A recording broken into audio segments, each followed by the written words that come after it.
Time again, I'm happy to say, for our CBS Radio Clip of Fame. I told you Friday we would share moments from Edward R. Murrow and World War II. This is from D-Day, an epic moment for the Western world and for CBS journalists. There is no official admission that our bridgehead is free from concentrated artillery fire. But the general impression is that we are now in a position to start pouring the material ashore, the tanks and the self-propelled artillery. Incidentally, they're all waterproofed for traveling in water up to 6 feet. Eyewitness accounts indicate that all movement has ceased in the area of the attack. The roads and rails carry no traffic. That means that the bombers can now start working further inland.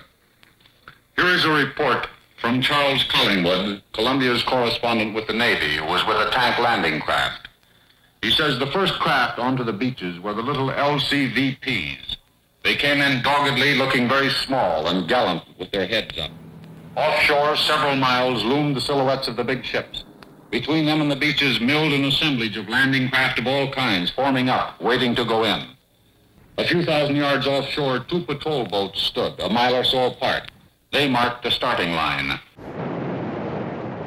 They were just out of range of effective machine gun fire. On those boats, each wave of landing craft dressed like a unit of foot soldiers and were then dispatched to the beach. As each wave went in, a new group of landing craft advanced to the starting line. When their turn came, they too went in. Some of the men moved off to find and fight the enemy, destroy his guns, push him back from the beach. Others stayed at the water's edge to signal in the landing craft for supply.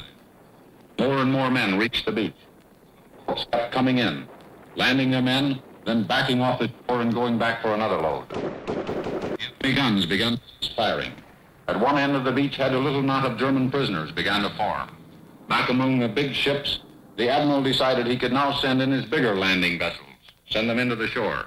The LCIs and the LSTs sidled to the starting line and then headed for the beach. I can do no better than what you just heard. I can only aspire to the same clarity, accuracy, and immediacy of this historic journalism.